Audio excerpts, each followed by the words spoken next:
In today's action-packed video, I'm gonna break down the Kusama second batch parachain auction participants and their crowdloan strategies, as well as the hidden gems between these participants, because I'm very sure you want to know about those hidden gems, don't you?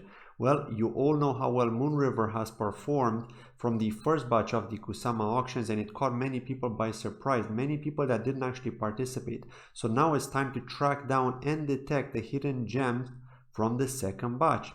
So if you're new here, my name is Claudio and this is CryptoChain, the channel that brings you crypto news, reviews, tutorials, and interviews with a focus on the Polkadot and Kusama ecosystems. So please make sure to hit that subscribe button and enable notifications to not miss the next video I upload that may interest you.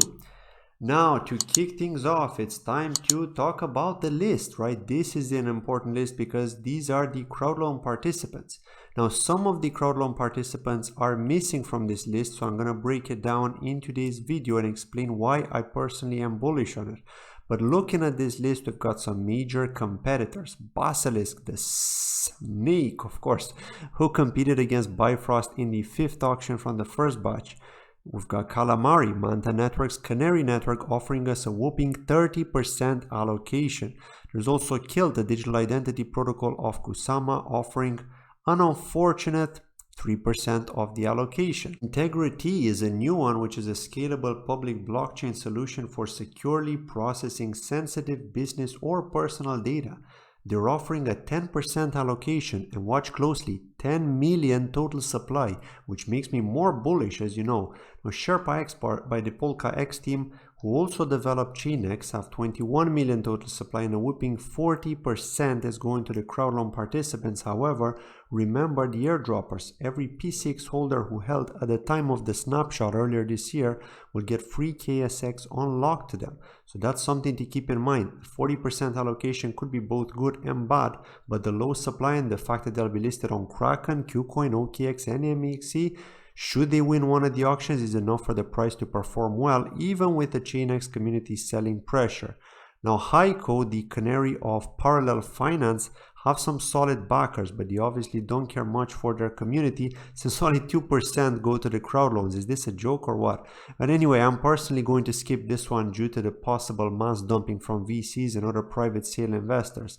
And of course, Altair, the canary network of Centrifuge, is another one I've become bullish on, as they're following Karura's strategy. They'll kick off the crowdloan with an early bird bonus of 10% if you contribute in the first 48 hours, and a 5% referral bonus on top of that if you use the referral link from someone else's. And as you well know, I will be posting my referral link in a video on Monday when they open up the crowdloan, so I'll very much appreciate it if you do decide to use it to support this channel like you did with previous crowdloans such as Bifrost or Karura. So thank you very much in advance. Now, 505 million total, with 18% will be going to the crowdloan allocation, which is really good. Of course, Crust, the good old decentralized storage solution with 200 million total supply and 20% crowdloan allocation, and Darwinia's Crab, 2 billion total supply, have changed their crowdloan strategy for this second batch, as they saw how competitive things have gotten, right? They're sharing 240 million C-Ring plus 6 million ring and an NFT, but I'm not sure what that NFT is for, so I'm just going to assume that it may be used in Evolution Land, their game. Drop me a comment below if you know what it will be used for, because I am curious. Thank you for that. Now, to move on, Robonomics, 4 million total supply, another gem, but only 3.5% is allocated to the crowdloan allocation, with 3.5 XRT for each 1 KSM. Now, they were also kind enough to reward all the previous batch contributors with 3.5 XRT, even if they had not won, as well as of course returned their KSM after up to 5 weeks of waiting, which was really generous of them, as no other parachain auction participant had actually done that. Gen Shiro is another gem, 1.2 billion total supply with 20% unlocked. You will get at least 2,000 gens for each 1 KSM, so it could likely be more depending if they reach their max cap or not. And so far, no parachain participant has reached it, so you'll very likely get a lot more than 2,000 tokens. Next, Sakura with 1 billion, also being generous with 20% allocated to the crowdloans, and that's 200 SKUs tokens and 1 SKS KSM, which I assume is probably a pegged version of KSM, just like Bifrost has VS KSM or LKSM on Karura. But it doesn't necessarily mean it will be worth exactly the same value, but still great to get. Finally, Polkasmith once again trying their luck with 70 million total supply and 15% allocation, rewarding us with 350 PKS for each one KSM contributed. And this is almost the full list because, as I said earlier, some are missing, and one which is missing will be covered in today's video. Now, this is a lot to talk about, to be honest, and just to summarize the participants. Next, we'll look at some of my personal picks based on a number of factors. But before that, I'd like to take a moment to thank today's channel sponsor, BitSwap DEX. So let's watch this short clip and then continue on from here. BitSwap is the hottest new way to trade tokens. Crawling all the top decentralized exchanges, BitSwap will get you the very best price and value for your trades. BitSwap is changing the game. Try it now at bitswapdex.com. Just as many other participants are preparing their crowdloans on Monday or Tuesday, Altair, Centrifuge's Canary network bringing real-world assets to Kusama, will kickstart theirs on Monday at 12 p.m. UTC, and of course later that day on this channel you'll find a ref link to get that extra 5% bonus, which we'll talk about once again. Now, I'd like to thank you in advance if you do wish to use it on Monday when I'll have it ready. To summarize, Altair will give us 400 air tokens for each one KSM as a base reward. However, 10% will be given to early contributors, those doing so in the first 48 hours. I repeat, there's no rush with this, as it's not the first come first serve situation. You have the full 48 hours to contribute, so take your time and don't rush. An extra 5% bonus will be given when you will use my referral link that will be available in the pinned comment and description of the video that I'm going to post on Monday. Again, not this video, the video I'm going to post on Monday, the 30th of August. Also, if this wasn't enough, you will get a special surprise, which I assume is an NFT, but is not confirmed, if you will decide to contribute over 10 KSM. And an even better bonus is if you'll also contribute to the Centrifuge Crowdloan on Polkadot when it will happen. They'll give us more details on that, likely on Monday. Another participant that caught my attention when I did some research on it is Kintsugi.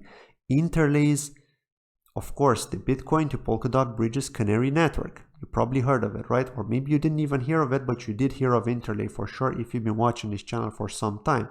They'll of course work to bridge Bitcoin to Kusama, and they have a special distribution and unlock mechanism which I'll explain in detail now. So let's get in. Now, 10 million Kint will be generated across the first 4 years, so that's a long time, and that's a very, very low supply. In the first year from when they win the auction and become a parachain, if they do so, 4 million tokens will be emitted. And to keep things fair, Kint have decided to have a fair launch scheme by distributing 70% to the community and 30% to the team and investors, which means we may not necessarily see any major sell-offs, and I'll explain why. Now, although 30% of the 4-year supply will be distributed to the team and early investors, it will have an unlock schedule, so not all 3 million tokens will go into circulation and dump on us crowdloan investors. Now, as per Interlay and Kintsugi's CEO Alexei, he said the following: the investor and the team have vesting schedules and potential lockup periods 2 to 3 years, but is still working on those with their partners. The 30% is for the current team members, future team members, and seed investors who funded early development, and also a reserve to raise additional institutional capital to scale development and fund new products, for example, dev, auditing, formal verification, legal and regulation, on top of Kintsugi and Interlay. So I think that's a fair statement, and I guess we just have to wait for the official unlock schedule numbers to be given to us. But regardless, I'm definitely hyped about the total supply being so low, but there's just one thing that concerns me, and I'll explain it in a bit. 10% of the initial supply will be allocated to us crowdloan contributors, and an additional 5% will be allocated to crowdloan rewards and future crowdloans. Now, Alexei has given us a bit more info on Telegram when asked. He said aside from the 10% crowdloan airdrop, another 2% will be given in protocol drops for crowdloan participants who run vaults, mint KBTC, or run liquidity pools. The vesting schedule for crowdloans is linear over the parachain lease period and will kick off at the airdrop. The drop will happen 4 weeks after launch, but it depends on the KSM network stability. Okay, so that's when we're likely going to get that distribution. However, out of this, the only thing that concerns me and that I'm a bit let down by after all this bullishness and hopium that it will perform like Moonriver is the linear unlock. Okay, so basically we will only see a very small percentage of the vested tokens unlocked to us when they enable transfers. A number of weeks post the parachain auctions should they be a winner and become a parachain, because as you well know, with Moonriver, with Karura, with Bifrost, they do need to go through various stages, including democracy, including the governance, including removing the pseudo key, which is that super user key, right, to give the power to the hands of the people.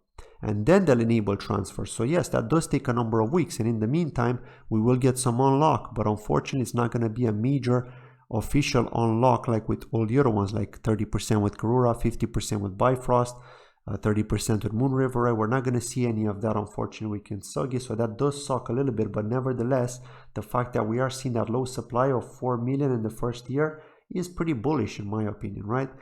Now, finally, it's time to announce the real hidden gem of the second batch of the Kusama Crowdloans, and that's Calamari. And I'll explain to you exactly why I think this is the one, and I hope I'm not wrong about this. Now, I wouldn't have thought I'd say this, especially as I've been so bullish on Basilisk, but there's a reason why I'm choosing Calamari. First, there were no VCs or private investors in Calamari's tokenomics. It's all towards the community, so there's nobody to dump their heavy bags on you on listing day. Okay, that's very important to me. It's very important to you. You should keep that in mind every single time. Does that remind you of something? Yes, of course, right? Moonriver was the same, and you saw how well that performed, right? One other interesting fact about Calamari is that they'll have a live roadmap with small updates in each section, very similar to that of Karura and Shiden Network, which is definitely great to see, as us, the community, will know exactly which step they're working on and estimate how long we have to wait before we'll see the KMA token become tradable and listed on exchanges. Now let's talk about the really bullish part about Calamari and why I will be a contributor personally and why I will support it. Now, 34% of the KMA tokens will be unlocked for you to sell should you wish to when they enable the transfers. And then the remaining 66% will be vested and unlocked every 8 weeks on an equal basis rather than with every block as we've seen with other crowdloans. So basically every 8 weeks we'll get a new bag, which could become a moon bag, of course, and that's great due to it enforcing hodling while also satisfying the need to sell for a profit with that 34% unlock, right? Depending on the price when trading will begin, of course, because it's all about that, right? But considering all the points I've discussed, no VCs, no private investors, 30% of the total supply is allocated to the community, and a 34% unlock on TGE. That's awesome to me, right? I would not complain about it, but I would have complained about the 10 billion total supply. But we have to consider what was said before. I don't really mind it now, right? Because remember, we can't have it all, but if we can have a majority in our favor, that's a win in my books, right? Now, that's been it from today's video. I'd like to thank you very much for watching, but of course, I'd like to hear your opinion, so drop me a comment below. What do you think of these crowdloans that I've been discussing about? Which one will you be contributing to? That's it from today's video. Thank you for watching, and I'll see you in my next video. Take care. Bye-bye.